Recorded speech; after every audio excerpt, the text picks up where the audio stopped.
नमस्ते दोस्तों, कैसे हैं आप लोग। दोस्तों, आज एक टॉपिक पे बात करूंगी, बहुत संक्षेप में लेकिन बहुत ज़रूरी, कि हम एंजाइटी से कैसे बचें। एंजाइटी आज की सबसे कॉमन प्रॉब्लम्स में से एक है। एंजाइटी का मतलब है भय या अनिश्चय के प्रति एक डर, फियर ऑफ अननोन। दोस्तों, एंजाइटी होती कब है? एंजाइटी तब होती है जब हम किसी चीज़ के लिए पूरी तरह तैयार नहीं होते हैं, हमें खुद पे कॉन्फिडेंस नहीं होता है, हम चीज़ों को बहुत पकड़ कर चलते हैं तो हमें एंजाइटी होती है। यानी कि हम रिजिड होते हैं, हम फ्लेक्सिबल नहीं होते अपने थॉट्स में। तो एंजाइटी, जैसे एक छोटा उदाहरण मैं आपको बताऊं, आप परीक्षा से पहले जो एक बटरफ्लाई फील करते हैं अपने पेट में, वो एंजाइटी का एक प्रकार है, लेकिन वो बहुत छोटे स्तर पे होती है। जीवन में बड़े कई घटनाक्रम होते हैं, जैसे आप मैरिज के लिए खुद को तैयार कर रहे हों, या आप किसी नए शहर में जा रहे हैं, आप इंटरव्यू में जा रहे हैं, या और कोई लाइफ थ्रेटनिंग डिज़ीज़ आपको हो गई है, तो आप एंजाइटी के शिकार हो जाते हैं। और ये एंजाइटी बड़ी ख़राब चीज़ है, ये बड़ी नेगेटिव एनर्जी है, और ये आपकी लाइफ एनर्जी को बहुत कमज़ोर करती है, आपकी जो प्राण ऊर्जा है। दोस्तों, जीवन तो पूरा ही अनिश्चित है। अगर हम भविष्य किसी से पूछ भी लें तो क्या कोई ज्योतिषी बिल्कुल 100% वैसा ही भविष्य बताता है, या जो वो बताता है बिल्कुल अक्षरशः वैसा ही होता है? नहीं, आज तक ऐसा कोई ज्योतिषी नहीं हुआ। वो सिर्फ योग बताते हैं, वो सिर्फ ये बताते हैं कि आपके जीवन में ऐसा होने के योग बन रहे हैं, कुछ अच्छा कुछ बुरा। अगर आप कर्म नहीं करेंगे तो बुरा होगा, या आपके राजा बनने के योग हैं तो आपको कर्म करना होगा, आपको उस दिशा में काम करना होगा। तो इसलिए अपने जीवन से इस कॉन्सेप्ट को ही निकाल दीजिए कि क्या होगा, फियर ऑफ अननोन, इसको छोड़ दीजिए। आप इसी उदाहरण से समझिए कि जब आप किसी परीक्षा के लिए पढ़ते हैं, जब तक पेपर नहीं होता आप लगातार पढ़ने की कोशिश करते रहते हैं, कभी कुछ कभी कुछ। पेपर से जस्ट पहले आप सब कुछ छोड़ देते हैं, आपको लगता है जो आएगा मैं हैंडल कर लूँगा। ऐसा होता है ना, छोटी क्लासेस में, 10वीं 12वीं या ग्रेजुएशन में, बड़ी क्लासेस में भी अक्सर ऐसा होता है कि जस्ट पेपर से पहले हम ये मान लेते हैं कि जो आएगा हम हैंडल कर लेंगे। और ये बात इतना कॉन्फिडेंस लेकर आती है कि हम पेपर में वास्तव में सारे क्वेश्चंस को हैंडल कर लेते हैं। तो यही बात हमें लाइफ में भी अपनानी है। हमें हर चीज़ के प्रति इतना फियरफुल नहीं होना कि हम उसको फेस ही ना कर पाएँ। आप एक बार फेस करने के लिए खुद को तैयार करिए।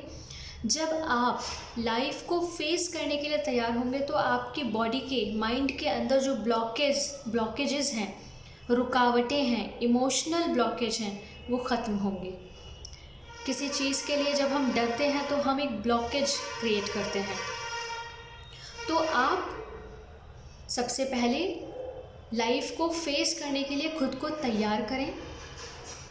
आप ये कॉन्फिडेंस लेकर आए कि कुछ भी सिचुएशन हो आप उसे हैंडल कर लेंगे, क्योंकि आपसे पहले भी कई लोग ऐसी सिचुएशन से गुजरे हैं और आपके बाद भी कई लोग उस सिचुएशन से गुजरेंगे। दूसरी बात, डीप ब्रीदिंग। डीप ब्रीदिंग एक रामबाण है, इसे आपको अपनी जीवन शैली में अपना लेना चाहिए। जब भी आप निराशा में जा रहे हो, जब भी आपको लग रहा हो कि आप एंजाइटी में हैं, आप सब कुछ छोड़िए और गहरी सांस लीजिए। गहरी सांस से आपके जो विचार हैं, जो थॉट्स आ रहे हैं, वो अपने आप उनकी फ्रीक्वेंसी कम होगी। दूसरी चीज़ है, आप लिखें, आप डिटेल्ड स्क्रिप्टिंग करें। स्क्रिप्टिंग मतलब लिखना, कि आप आखिर चिंतित हैं क्यों, किन बातों से चिंतित हैं। लाइफ के हर एस्पेक्ट से, हर एरिया से किन किन बातों को लेकर आप चिंता रहित हैं, चिंता से युक्त हैं। आप अपनी हेल्थ को लेकर चिंता में हैं, आप अपनी शादी को लेकर चिंता में हैं, आप अपनी शिक्षा को लेकर चिंता में हैं। और उनके पॉइंट्स, जैसे आप पढ़ाई के नोट्स बनाते हैं वैसे आप नोट्स बनाइए कि अगर हेल्थ को लेकर आपको एंजाइटी है तो क्यों है, क्या दिक्कत है। क्या आपको बालों को लेकर एंजाइटी है, क्या आपको स्किन को लेकर एंजाइटी है। अगर शिक्षा से संबंधित एंजाइटी है तो किस बात को लेकर, अपनी कम्युनिकेशन स्किल्स को लेकर एंजाइटी है, अपने मार्क्स को लेकर, कई बच्चों को 10वीं और 12वीं के नंबरों से बड़ी चिंता होती है कि फ्यूचर में क्या होगा। तो आप डिटेल्ड, आपको घंटे लगे, 2 घंटे लगे, लेकिन डिटेल्ड स्क्रिप्टिंग करिए कि आपको किन किन चीज़ों से बेचैनी होती है। फिर आते हैं एक्शंस पर कि आप वर्तमान समय में उन चीज़ों को सुधारने के लिए क्या कर सकते हैं। जैसे हेल्थ की बात है, तो आपको मॉर्निंग में उठकर व्यायाम करना चाहिए, पानी पीना चाहिए, कुछ हेल्दी फूड्स खाने चाहिए, नशे की चीज़ें जैसे चाय, कॉफ़ी, अल्कोहल की चीज़ें कम लेनी चाहिए, बहुत छोटी छोटी चीज़ें, प्रोटीन युक्त डाइट लेनी चाहिए। अगर आप एजुकेशन में कुछ सुधार करना चाहते हैं तो क्या आप एक छोटा कोचिंग ज्वाइन कर सकते हैं जहां आप बोलना सीख सकें। ऐसे ही तमाम तरह के एरिया में आप जो छोटे छोटे कदम उठा सकते हैं, उन एक्शंस को आप लें। जब आप एक्शन करेंगे तो आपको ये साइकोलॉजिकल सेटिस्फैक्शन मिलेगा कि मैंने इस दिशा में कुछ कार्य किया, क्योंकि मैंने कार्य किया है तो मुझे परिणाम भी मिलेगा। सबसे पहली चीज़ डीप ब्रीदिंग, दूसरी चीज़ स्क्रिप्टिंग और तीसरी चीज़ फेस करिए। जब आप फेस करेंगे तो उस चीज़ से आप निकल भी जाएंगे।